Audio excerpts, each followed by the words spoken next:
गजानन गणाधिभूत सेवितम् गजाननं गणाधिभूत सेवितम् कपित्थजम्बुफलचारुभक्षणम् उमासुतं शोकविनाशकारकम्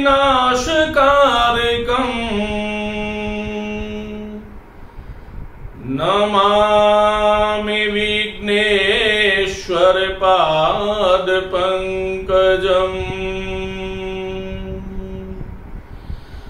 नमामि विघ्नेश्वर पादपङ्कजम्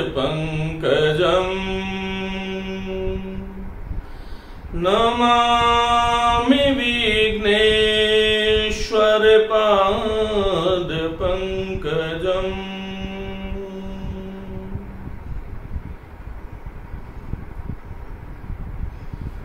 नमस्ते मित्रों, आप सभी का हार्दिक स्वागत। हिंदी व्याकरण में हम स्वर संधि की बात कर रहे थे। ये दीर्घ स्वर संधि का भाग 2 है। विद्यार्थियों, उम्मीद है कि आप बहुत ध्यान से पढ़ रहे होंगे और अपने स्वास्थ्य का भी ध्यान रख रहे होंगे। आमतौर पर ऐसा होता है कि जब प्रतिकूलताएं आती हैं तब हमारे संकल्प थोड़े कमजोर हो जाते हैं। इसलिए संकल्पबद्ध होकर के और जो समय जो चल रहा है अपने स्वास्थ्य का जरूर ध्यान रखें। महाकवि कालिदास ने रघुवंश में कहा था, शरीरम आद्यम खलु धर्म साधनम।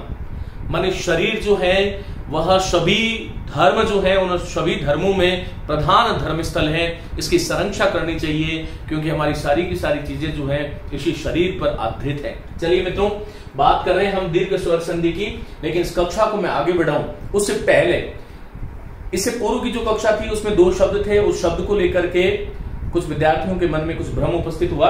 पहले मैं उन शब्दों की बात करता हूं। मित्रों, एक शब्द है महा और अमात्य। महा बड़ा महान है, जो अमात्य ये जो है अमात्य का विशेषण हो गया महा, और ये शब्द बनता है महामात्य। पहली चीज ये ध्यान रखें, महामात्य शब्द जो है वो कर्मधारी समास का उदाहरण है। महान है जो अमात्य, जैसे महापुरुष महान है जो पुरुष, महाराजा महान है जो राजा। मित्रों, ये शब्द मैंने ये बताया है कि महामात्य इस प्रकार से हमें नहीं लिखना चाहिए, ऐसा लिखना गलत है। उम्मीद करता हूं ये शब्द समझ में आया होगा। दूसरा एक शब्द है महा, और इसके साथ में आत्मा शब्द को जब जोड़ते हैं तब हा वाला आ और आ वाला आ मिलकर के ये दीर्घ संधि होकर के आ हो जाता है। ये शब्द महात्मा बनता है और इसका अर्थ होता है महान है जो आत्मा। इस प्रकार से ये भी कर्मधारी समास का उदाहरण बनता है, क्योंकि आत्मा की विशेषता बताई गई है लघ्वात्मा।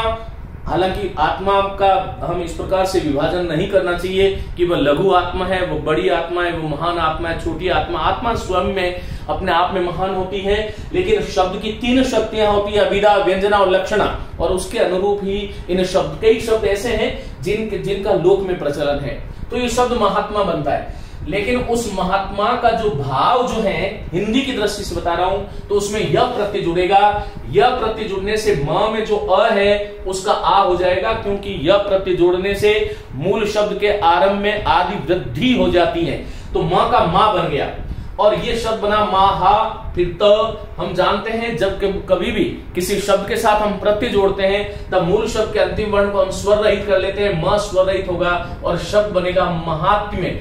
इसलिए इस महात्म्य को महात्म्य ही बोलना लिखना चाहिए। ये शब्द महात्म्य नहीं होता है, ये गलत है। इधर ये गलत है, ये सही है और ये सही है। उम्मीद है आपको ये बात समझ में आई होगी।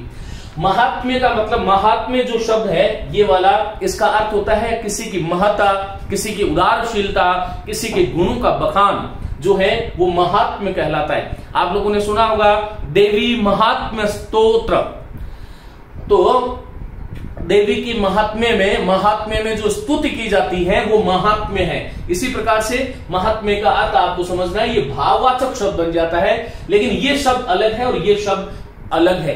परीक्षा में पूछा गया, ये बहुत बार शुद्ध अशुद्ध में आता है हिंदी में, और ये संधि में आता है। यहां इस अमात्य की जगह परीक्षक क्या करता है, वो एक जगह तो अमात्य दे देता है, दूसरा आमात्य दे देता है। तो मूल शब्द अमात्य है, आमात्य नहीं है, तो अ होता है, आ नहीं होगा, ये हमें ध्यान रखना चाहिए। चलिए आज की कक्षा को मैं आगे बढ़ाता हूं। मित्रों, आज हम दीर्घ स्वर संधि का दूसरा भाग जो है, मैंने दीर्घ स्वर संधि के 4 भाग आपको बताए थे। पहला अ वाला था, अ और अ प्लस अ धन आ और आ मिलकर के आ हो जाता है, ये बात हमने कर ली थी। आज दूसरी बात हम कर रहे हैं, दीर्घ संधि का दूसरा पार्ट ये है कि प्रथम पद का अंतिम वर्ण ई हो या प्रथम पद का अंतिम वर्ण ई हो तथा अंतिम पद का प्रथम वर्ण यदि ह्रस्व ई हो तो ये दोनों की जगह ई आदेश हो जाता है, और इसी बात को संधि में हम एक आदेश कहते हैं। कई बार ऐसा हो सकता है कि प्रथम पद का अंतिम वर्ण तो ई होता है, लेकिन अंतिम पद का प्रथम वर्ण ई हो सकता है, तब भी ई बनेगा। और दोनों ओर यदि बड़ा दीर्घ ई है, जिसको हम दीर्घ ई कार कहते हैं, तब भी ई बनता है।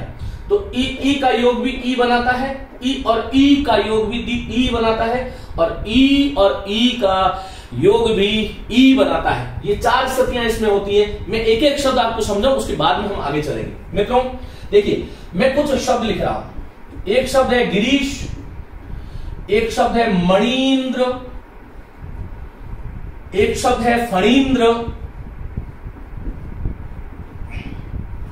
और एक शब्द है, जैसे हमने ले लिया गौरीश। ये देखिएगा 4 शब्द हैं। मैंने ये 4 शब्द लिखे, इसकी जगह आप 14 शब्द लिख सकते हैं।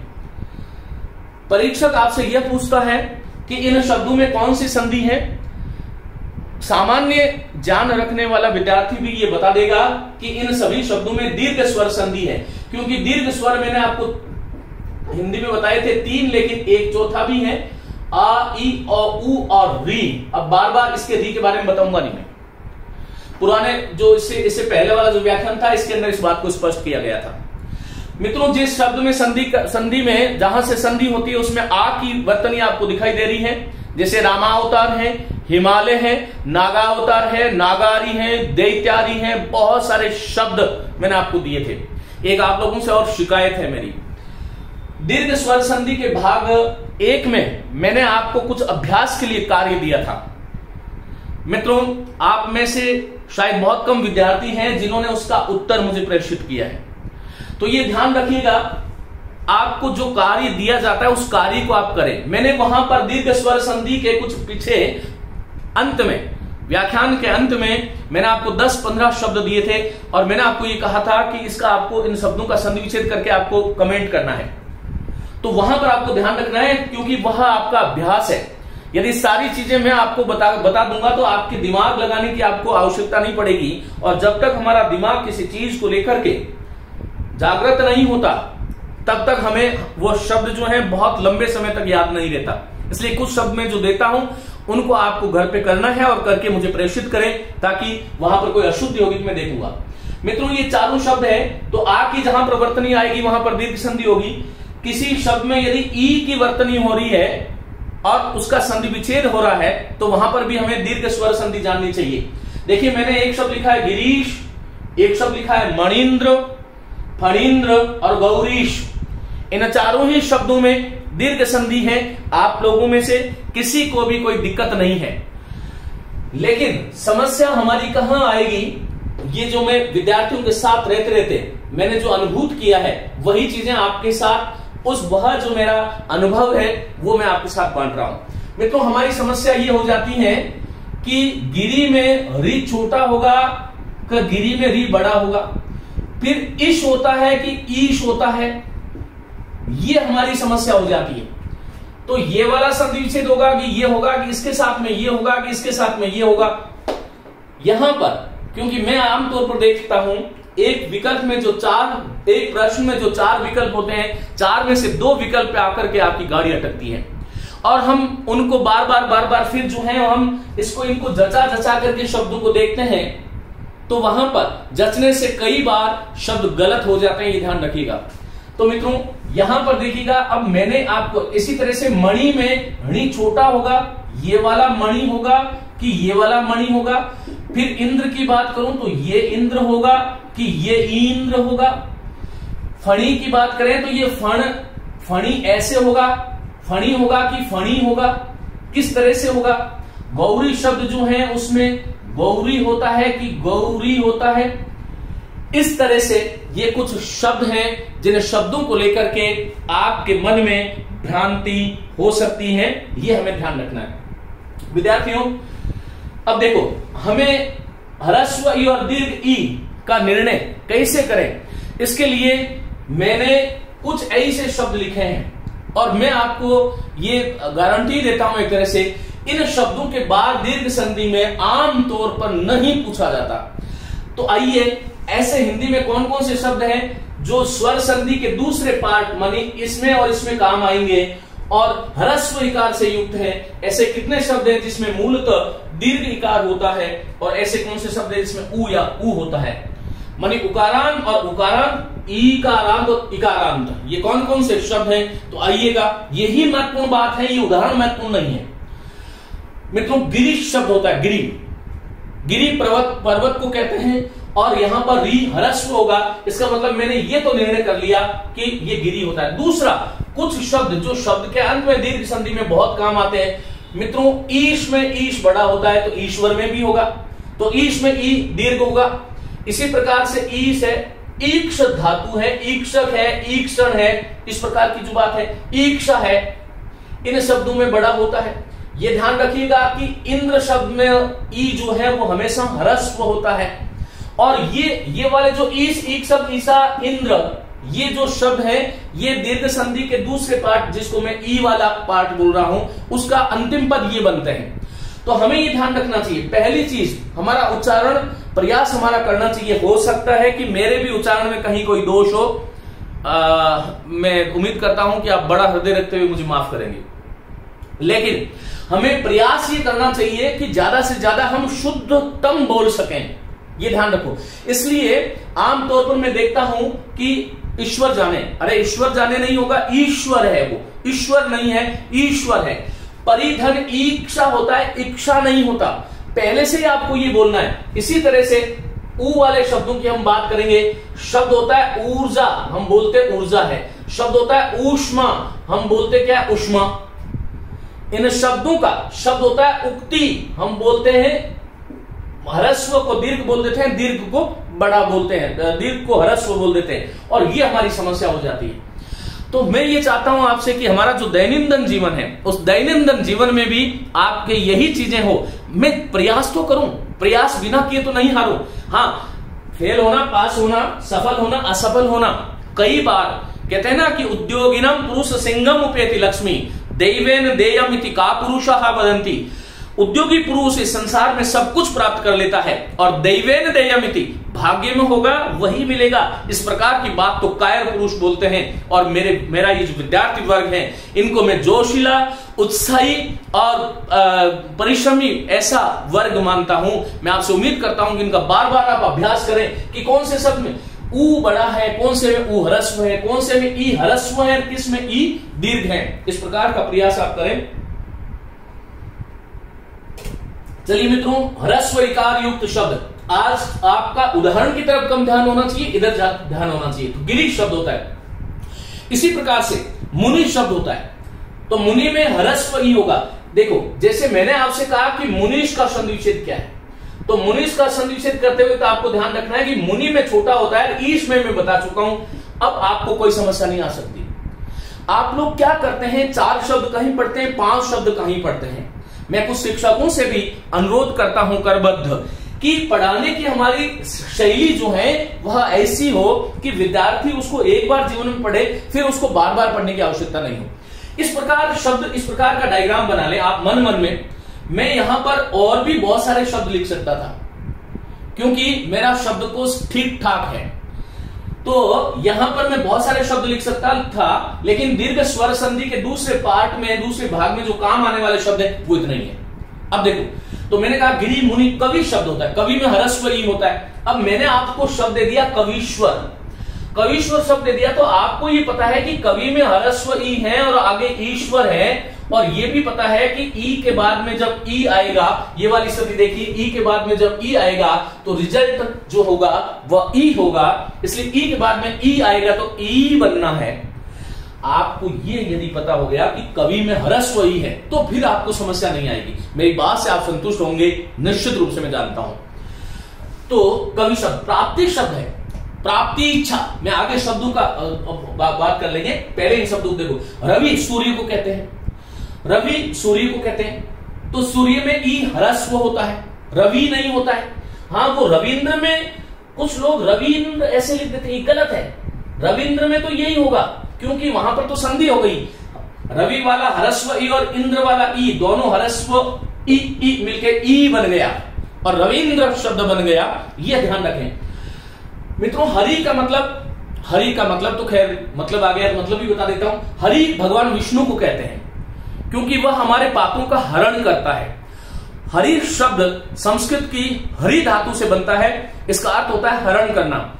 विष्णु को हरि इसलिए कहा जाता है क्योंकि वे हमारे पापों का हरण करते हैं। हरि बंदर को भी कहते हैं, क्योंकि बंदर हमारे हाथ से किसी वस्तु इत्यादि को झपट्टा मार करके हरण कर लेता है, इसलिए बंदर भी हरि है, विष्णु भी हरि है। हरि जो है वो सिंह को भी कहते हैं, सिंह हरि इसलिए है क्योंकि वो प्राणों का हरण कर लेता है। देखिए, संस्कृत भाषा में या हिंदी भाषा में कोई भी शब्द जो बना है उसका निश्चित रूप से अर्थ होता है।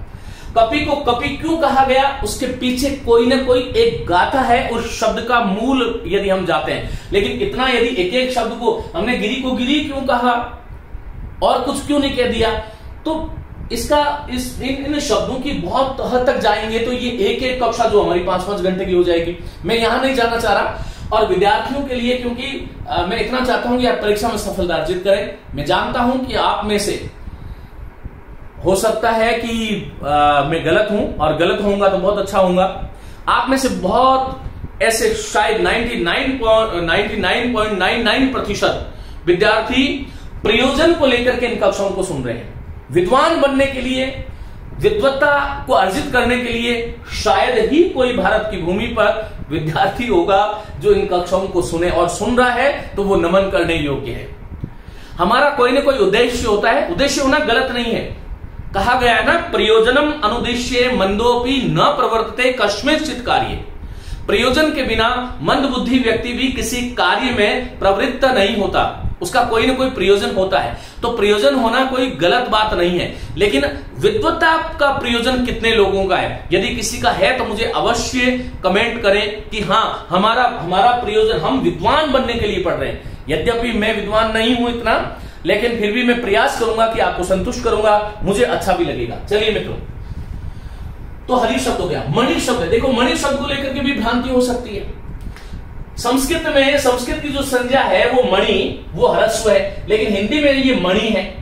और मणिंद्र शब्द की जब बात करते हैं, देखिए मणिंद्र शब्द आ गया, तो मणिंद्र का संधि विच्छेद ये मणि से नहीं करना चाहिए, क्योंकि मणि तत्सम है और मणि तद्भव है, ये ध्यान रखिएगा। तो यहां पर मणि और इंद्र, मणिंद्र, इस प्रकार से हमें इसका प्रयोग करना चाहिए। संस्कृत का मणि शब्द होता है संस्कृत की संज्ञा, हिंदी में आता है। ये मणि एक सर्प भी है, मणि के बहुत सारे अर्थ हो सकते हैं। जो सबसे श्रेष्ठ होता है, जो सबसे उत्कृष्ट होता है, उसे हम मणि कहते हैं। हम कहते हैं कि वो तो बिल्कुल मणि है, मणि, शिरोमणि, शिरोमणि, इस प्रकार के शब्द बहुत सारे बनते हैं। तो मणि। क्षिति शब्द जो है मित्रों, पृथ्वी को कहते हैं। क्षिति पृथ्वी का नाम है। कपि में ई ह्रस्व होता है, वी उपसर्ग, देखो ये उपसर्ग आगे हमारे 22 उपसर्ग है। प्र, परा, अप, सम, अनु, अव, निस, निर, दुस, दुर, वी, आ, नि, अधि, अभि, प्रति, परि, उप। इन 22 उपसर्गों में ये 6 उपसर्ग है। 1, 2, 3, 4, 5, 6। एक मैंने नी उपसर्ग और होता है, वो लिखा नहीं है, क्योंकि यहां पर नी से बनने वाला यहां पर कोई शब्द नहीं है, इसलिए मैंने नहीं लिखा। वी उपसर्ग, अधि उपसर्ग, प्रति। अब आपसे देखो, अधीन का यदि संधि विच्छेद पूछेगा, ये देखिए अब रीट में पूछा गया था पिछली बार, अधीन का संधि विच्छेद पूछेगा, तो ये अधि आपको पता होना चाहिए कि अधि तो ह्रस्व होता है। अब यहां पर इन नहीं होगा, इन होता है। सीधी सी बात है। जैसे अतीव का संधि विच्छेद आपसे पूछे कोई, अतीव का संधि विच्छेद पूछे तो क्या करोगे बोलो? अतीव और ईव तो होता नहीं क्योंकि ईव होता है, प्रतीत में इत होता है। आगे हम बात करेंगे।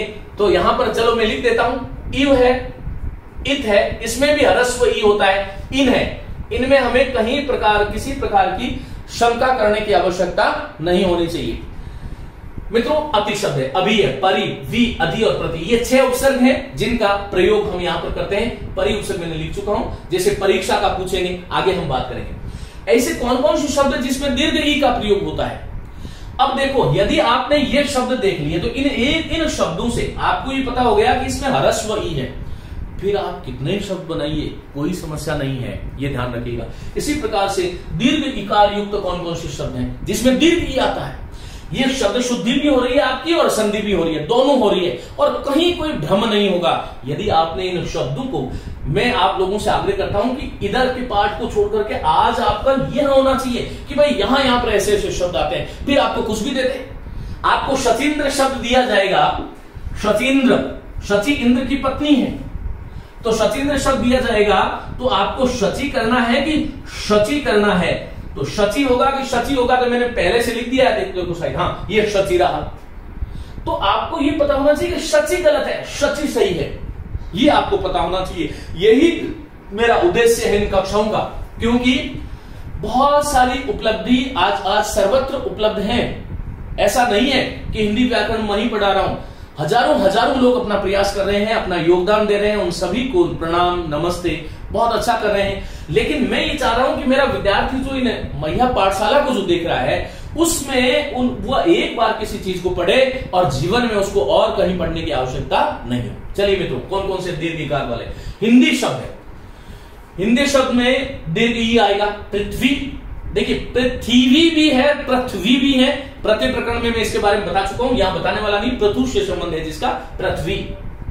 गौरी, गौरी गौर वर्ण वाली, और वैसे गौरी जो है पार्वती को कहते हैं, तो गौरीश भगवान शिव हो गए। गौरी के ईश बने स्वामी, ईक्षक मानी देखना, ईक्षा मानी देखना, इंद्र को जानते ही है, इव समान है, इत एक प्रत्यय है और इन भी एक प्रत्यय है, ये ध्यान रखिएगा। तो गौरी शब्द ना, जानकी में जनक की जो पुत्री है वो जानकी है, जनक शब्द से जानकी बना है, तो जानकी शब्द आया भगवान राम के लिए।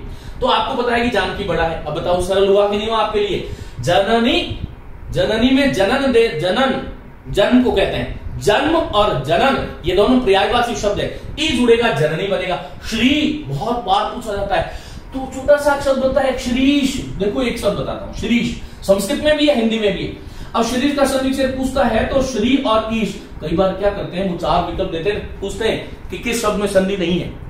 तो हमारी समस्या क्या होती है कि हम छोटा सा देखते हैं, अच्छा श्रीश में तो कोई संधि नहीं होगी, अरे नहीं भैया, श्री और ईश है। जैसे आगे बात करेंगे, विषयांतर नहीं हो। श्री, लक्ष्मी, नदी, करी, हाथी को कहते हैं, तो ये शब्द बहुत बार पूछा जाता है, करींद्र, करीश, करीश्वर, गजराज, ऐरावत के पर्यायवाची ये सब शब्द। तो ये करी नहीं होता है, करी बड़ा होता है, दीर्घ।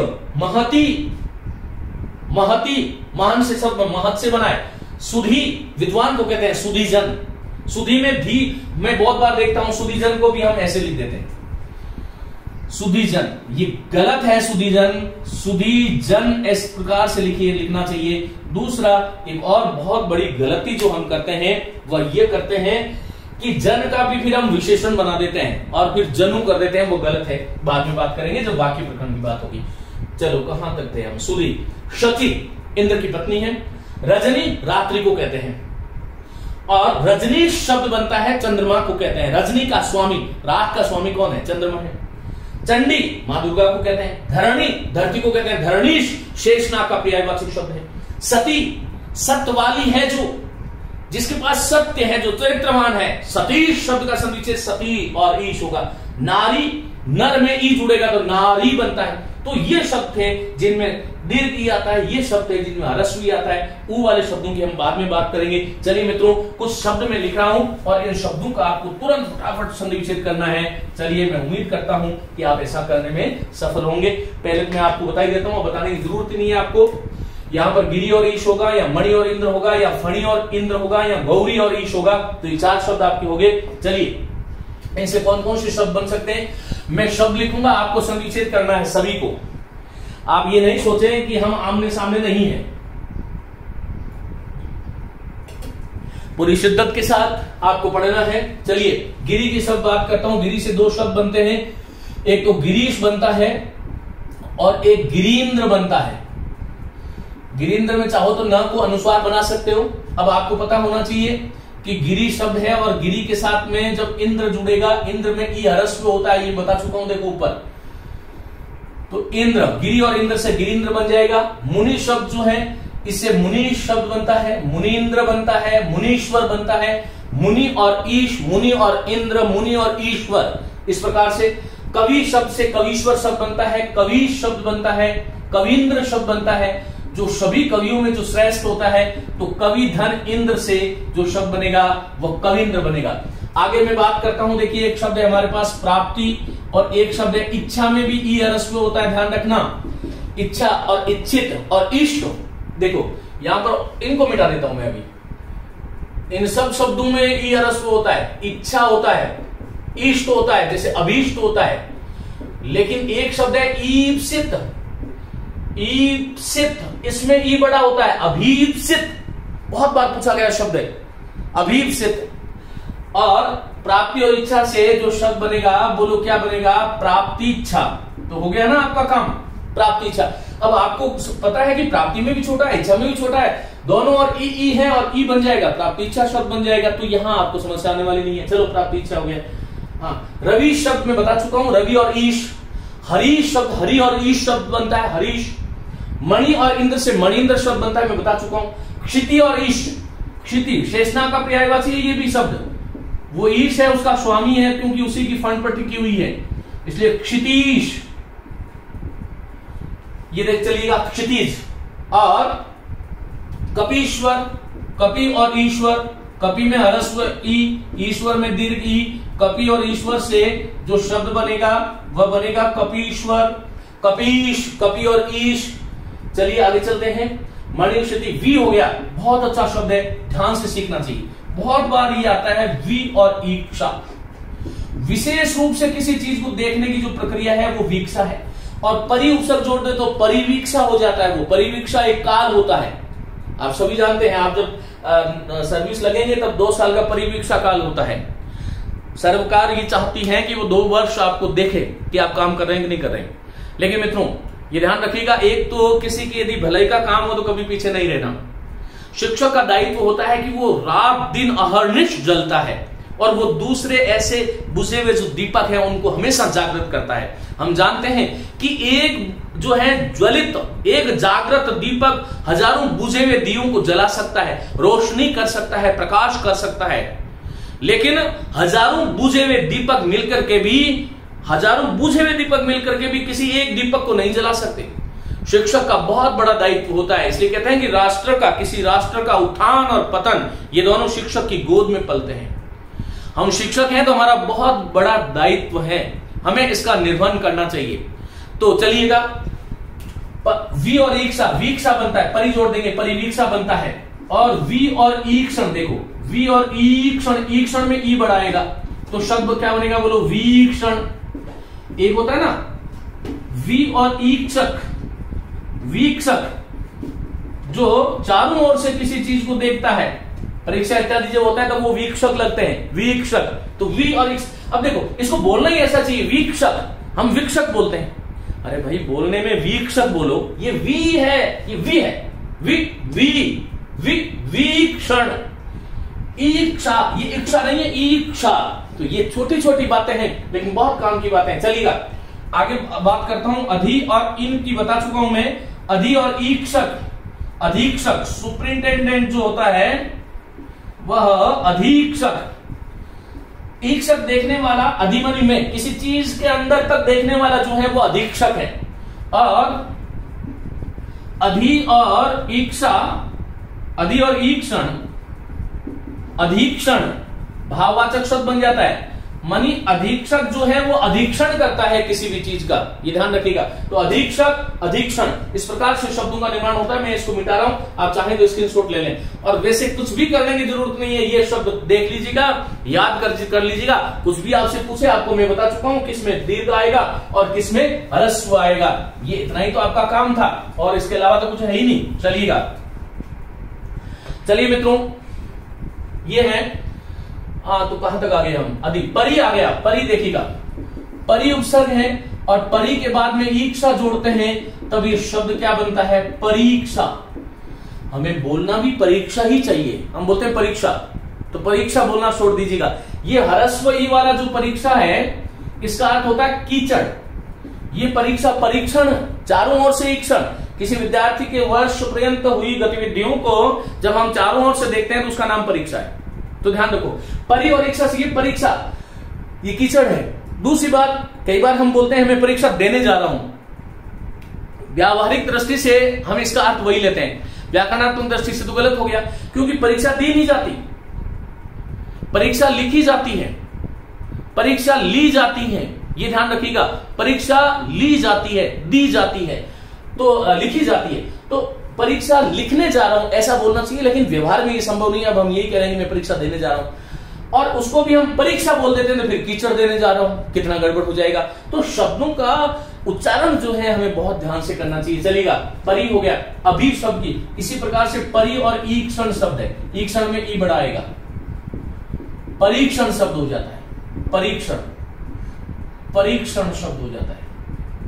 परीक्षा करके, परीक्षा लेकर के हम किसी का परीक्षण करते हैं, और जिसका परीक्षण हो जाता है उसको हम क्या बोलते हैं? परी और ईक्षित। वह परीक्षित है, मानी कि उसको पूरी तरह से ईक्षित देख लिया गया है, वह परीक्षित हो गया। तो ये तीन शब्द हैं, परीक्षा, परीक्षण, परीक्षित। आपका काम हो गया। चलो अभी की बात करते हैं।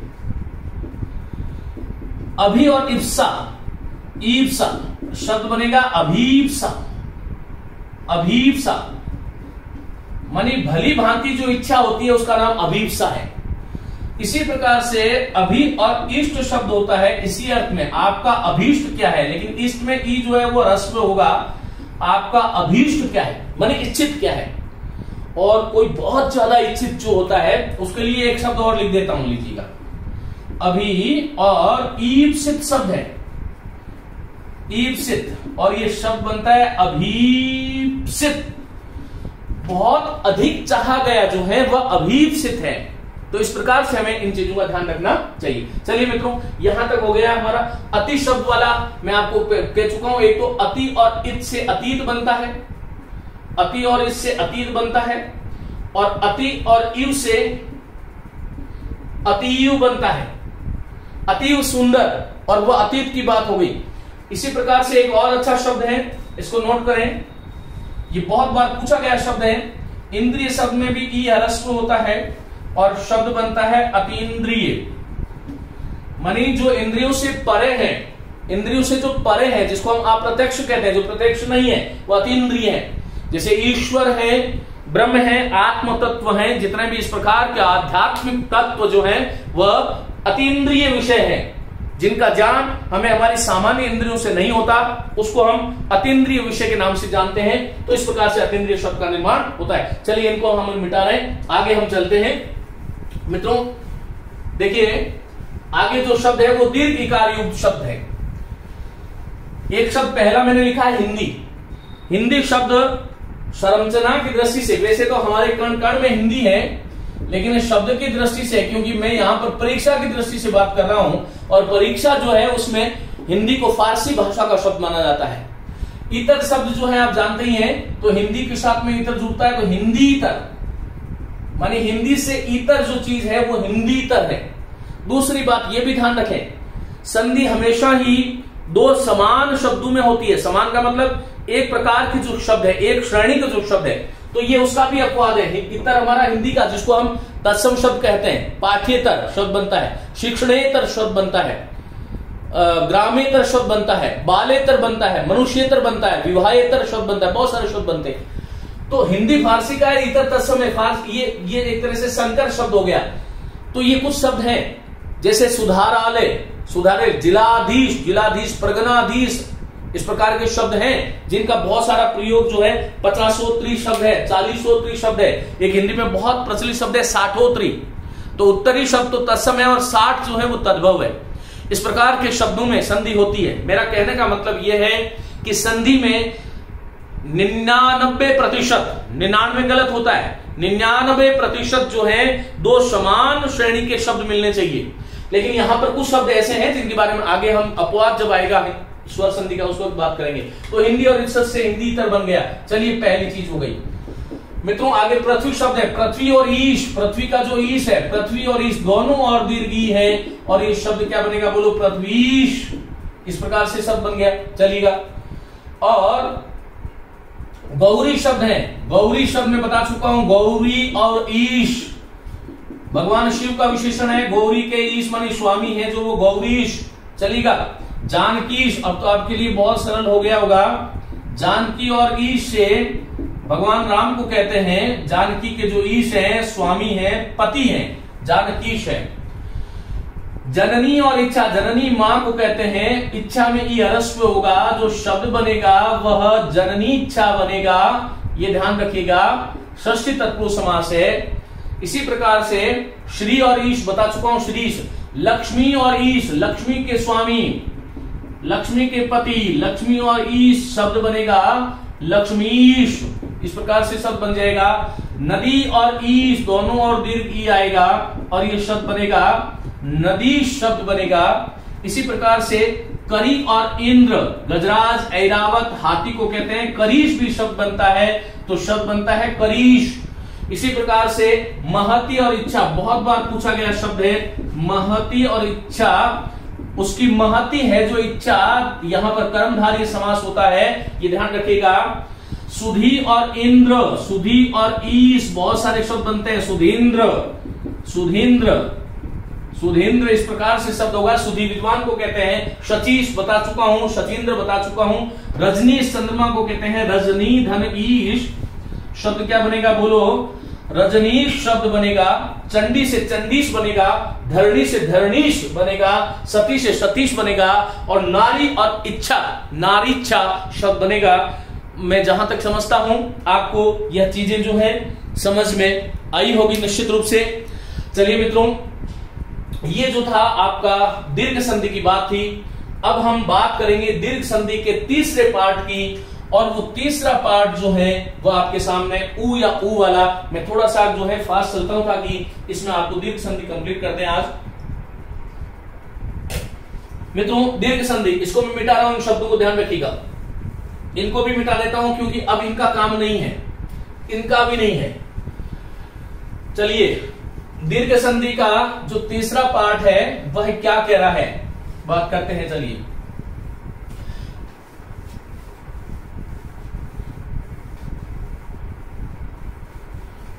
बहुत सरल सी बात है कि ये देखिएगा, तीसरा पार्ट दीर्घ संधि का यह है कि ह्रस्व ऊ के बाद में ह्रस्व ऊ आएगा तो रिजल्ट क्या होगा, ऊ बनेगा। ह्रस्व ऊ और दीर्घ ऊ होगा तब भी ऊ बनेगा, ये ध्यान रखिएगा। और दीर्घ ऊ और दोनों और दीर्घ ऊ आ जाएगा तब भी ऊ बनेगा। ये तो इसका नियम हो गया, अब आपको समझ में आ गया होगा। ये शब्द है हिंदी में जिनमें ह्रस्व ऊ है, और ये 3 शब्द है जिसमें दीर्घ ऊ है। बहुत सरल है, क्या है देखिएगा। भानु, सूर्य को कहते हैं भानु, भानवे नमः, भानु, भानु, भानुवा, इस प्रकार से संस्कृत में रूप चलते। विदु चंद्रमा को कहते हैं, ये सूर्य चंद्रमा। सिंधु नदी है। लघु छोटे को कहते हैं, गुरु शिक्षक को कहते हैं, ये गुरु वो बड़ा होता है। साधु जिसने साध लिया है अपने आप को, जीवन को, प्राणों को, आत्मा को, अंतःकरण, मन, बुद्धि और चित्त को, वही है साधु। मधु शब्द मिष्ट, मिष्ट को, मीठे को कहते हैं। ये बहु बहुत वाला है, ये बहु मैं बता चुका हूं पूरी कक्षा में, ये वधु का पर्यायवाची है, ये वधु है। और ये बहु जो है इसका ये बहुत का पर्यायवाची है। ये शब्द युग में कई बार पूछा जाता है। धातु जो धारण करता है, जो पृथ्वी जिसको धारण करती है वो धातु है। तुन प्रत्यय धा धातु है संस्कृत में, ध्यान रखना। चमु सेना को कहते हैं। प्रति वस्तु, प्रति उपसर्ग है, वस्तु शब्द हम जानते हैं। संस्कृत में वस्तु शब्द नपुंसक लिंग है और हिंदी में ये जो है वस्तु स्त्रीलिंग है। सु और अनु ये 2 उपसर्ग है। चलिए आइएगा बात करता हूं मित्रों। देखिएगा, भानुदय, भानु धन उदय ये शब्द है और ये शब्द दिया जाएगा भानुदय। यदि आपके मस्तिष्क में भानु शब्द में ऊ ह्रस्व उदय में ऊ होता है तो फिर आपको कोई समस्या नहीं है। आपने ये सीख लिया भानु है और भानु में ह्रस्व ऊ है तो फिर आपको कहीं किसी प्रकार की कोई समस्या आने वाली ही नहीं है। चलिए मित्रों, भानु हो गया, इस भानु का उदय, चंद्रमा का उदय, इसी चलो सूर्य का उदय, सॉरी विधु, अब चंद्रमा का उदय करते हैं तो शब्द क्या बनेगा, बोलो विधुदय। विधुदय, धू, भानु ऊ दीर्घ आ रहा, देखो ये पहचान का तरीका है इसका, ऊ दीर्घ आ रहा है, ये पहचान का तरीका है ऊ।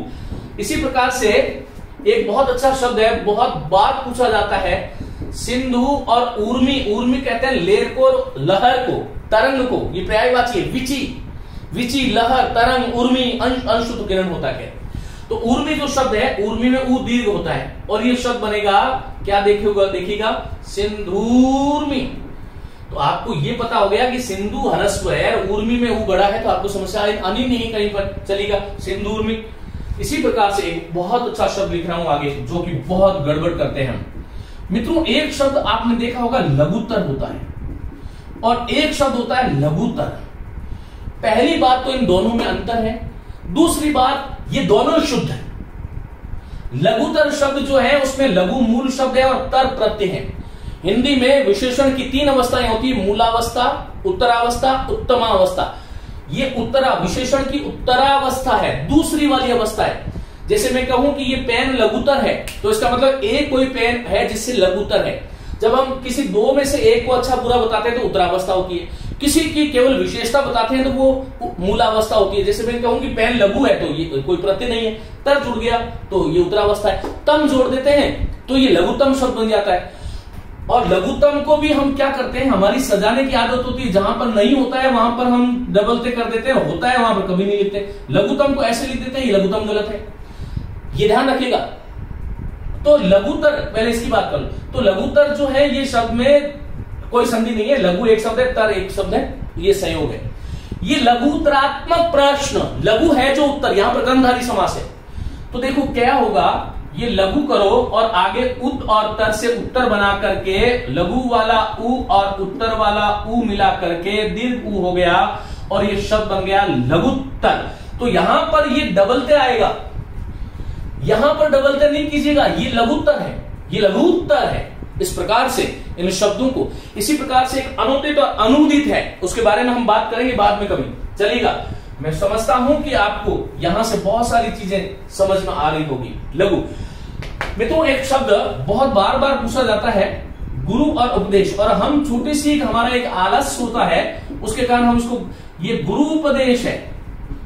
मित्रों यहां पर देखो, ये रु ह्रस्व है, ये रु दीर्घ है, संधि विच्छेद करोगे तो गुरु में मूलतः गुरु जो शिक्षक आचार्य वाला है ह्रस्व वो होता है। तो गुरु और उपदेश, गुरु उपदेश, इस प्रकार के शब्द का निर्माण होना चाहिए, गुरु उपदेश। चलिए आगे चलते हैं। गुरु हो गया। साधु और उक्ति, उक्ति कहते हैं वचन को, उक्ति कहते हैं वचन को।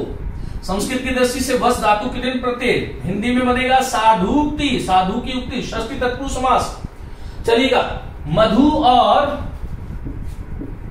और उत्सव, माने कि मीठा है जो उत्सव नहीं होगा, इसका अर्थ है मधु उत्सव, माने जिसमें मधु खाया जाता है ऐसा कोई उत्सव, मधु उत्सव। उत्सव में वो रस्व होता है, मधु उत्सव। चलो, बहु और उद्देश्य, बहु और उद और देश, ये उद और ये देश शब्द बनेगा बहुदेश्य,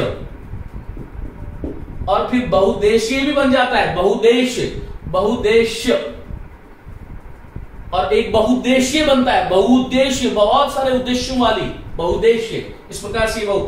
धातु और ऊष्मा, धातु में क्या होती है, बोलो ऊष्मा, तो ऊष्मा में ऊ बड़ा होता है। देखो, प्रयास ऐसा कर लो कि कभी ऊष्मा बोलो ही नहीं।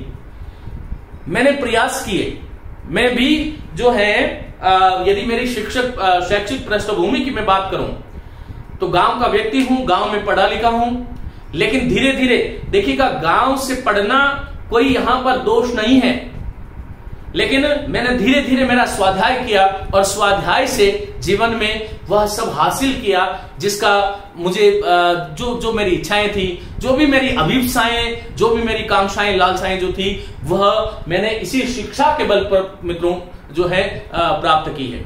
अब मेरी इच्छा एक है कि मेरा युवा वर्ग जो है इसका ऋण है मेरे पर, शिक्षा का भी एक बहुत बड़ा ऋण है, उस ऋण को मैं उतारूं। तो ये धातु शब्द बन गया, चलेगा। बहुउद्देशीय की बात करते हैं। चमू सेना को कहते हैं, सेना का उत्साह देखते ही बनता था, तो ये शब्द बनेगा ये चमूत्साह, तो ऊ बड़ा होगा, लेकिन चमू में ऊ छोटा होगा, ये ध्यान रखिएगा। प्रतिवस्तुपमा एक अलंकार है, प्रतिवस्तु धन उपमा, ये शब्द क्या बनेगा बोलो, प्रतिवस्तुपमा, तो ये शब्द बन गया प्रतिवस्तुपमा, चलेगा।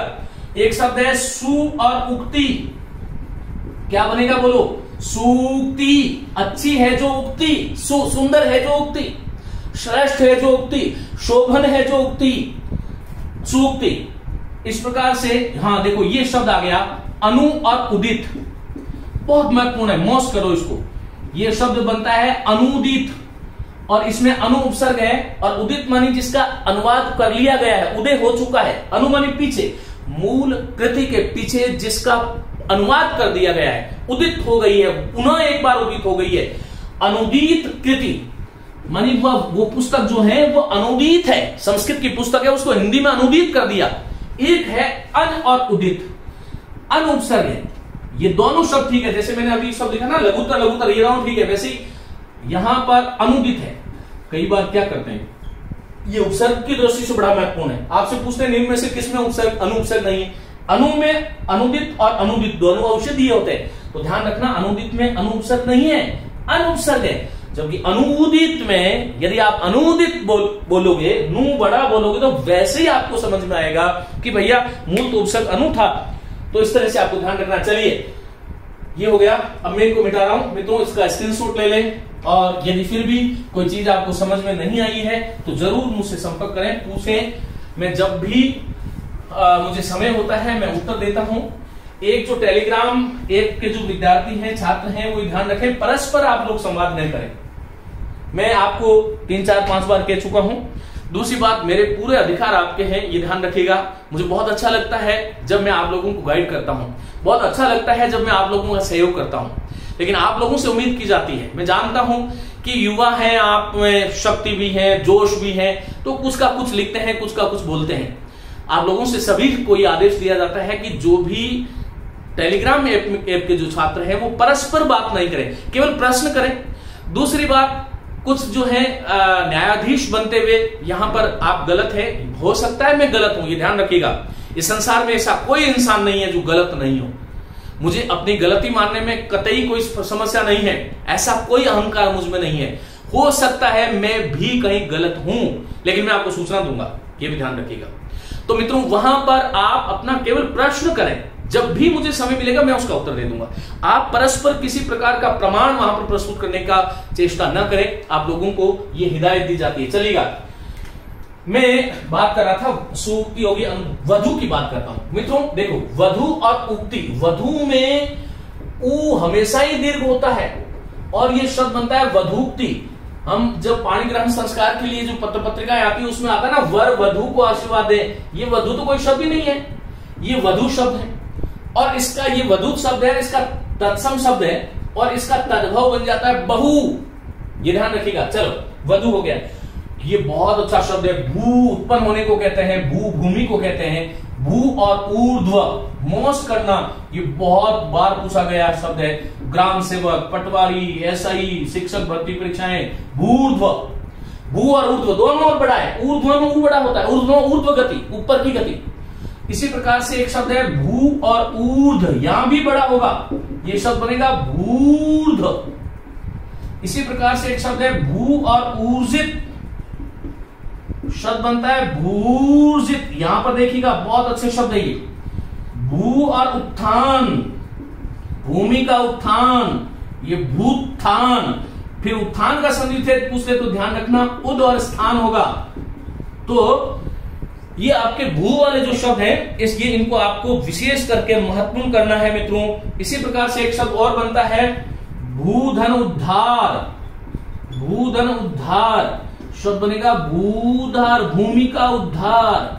तो इस प्रकार से इन शब्दों को ध्यान, अब देखो यही शब्द है, इसके बाहर कोई शब्द है तो मुझे बताना आप लोग, इनके बाहर कुछ पूछा ही नहीं जाता, ये ध्यान रखो। सरयू की बात कर लेते हैं, चलो सरयू में ऊ बड़ा आता है, ह्रस्व दोनों शब्द को उसमें विकल्प को देख करके आपको चुनना है, ये ध्यान रखिएगा। सरयू की उर्मी, सरयू एक नदी है तो उर्मी लहर, सरयू की जो नदी की जो लहर है वो सरयू उर्मी होगा, और इसी के साथ ये ऊ वाला प्रकरण जो था वो समाप्त होता है। मित्रों आगे हम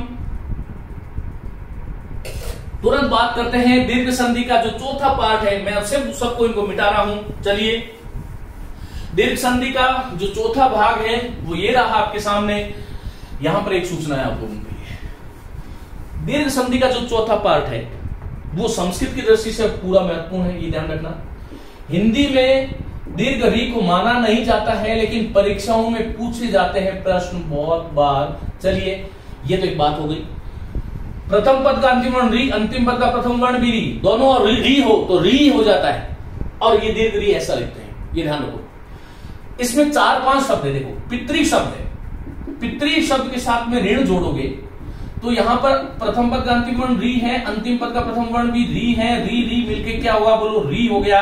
और ये शब्द देखो पितृन इस प्रकार से नहीं लिखना है, ऐसे लिखना है पितृन। यदि आपने पितृन को, ये शुद्ध अशुद्ध में भी आता है, हिंदी में कुछ चीजें हैं जिसको हमने बहुत गड़बड़ कर दिया, मुझे बहुत चिंता भी होती है, और इससे सबसे बड़ा जो नुकसान होता है वो विद्यार्थियों का होता है। विद्यार्थियों को यह समझ नहीं आता कि मुझे सही कौन सा है, हर व्यक्ति अपना प्रमाण प्रस्तुत करता है। तो मित्रों मैं आप लोगों से बहुत विनम्र आग्रह करता हूं कि बहुत सारे लोग हैं जो बहुत अच्छा पढ़ा रहे हैं, बहुत अच्छा पढ़ा रहे हैं, मुझसे भी अच्छा पढ़ा रहे हैं, लेकिन ये ध्यान रखिएगा ये जो मैं यहां पर जो आपसे बातें करता हूं ये मूल ग्रंथों की बातें हैं, इसलिए पितृन शब्द नहीं होगा, पितृन होगा। इसी प्रकार से माता का ऋण, पिता का ऋण और माता का ऋण, ये दो शब्द तो आपको ऐसे याद रखना है। मातृन इस प्रकार का शब्द है।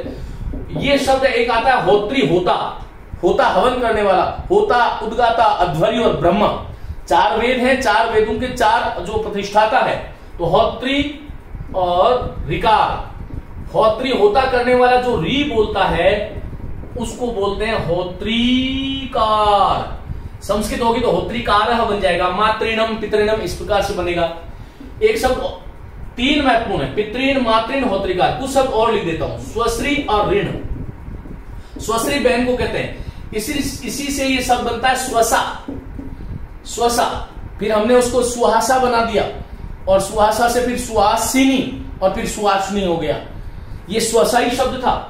स्वश्रीन, देखो ये स्वश्रीन इस प्रकार से शब्द बन जाएगा। एक शब्द है जामात्री, जवाई को कहते हैं, जामात्री और ऋण, बहुत बड़ा ऋण होता है उसका भी, तो ये शब्द बनता है जामात्रीण। एक शब्द है भाई का ऋण, भ्रातृ और ऋण, ये शब्द बनेगा भाई का ऋण, भ्रातृण, इस प्रकार से ये शब्द बनेंगे। उम्मीद करता हूं आप लोगों ने खूब आनंद के साथ ये स्वाध्याय किया होगा। मेरी खूब शुभकामनाएं, खूब पढ़िएगा, खूब आनंद के साथ, और जहां कहीं भी आपको समस्या आए मैं आपके साथ सदा सर्वदा हूं। नमस्ते।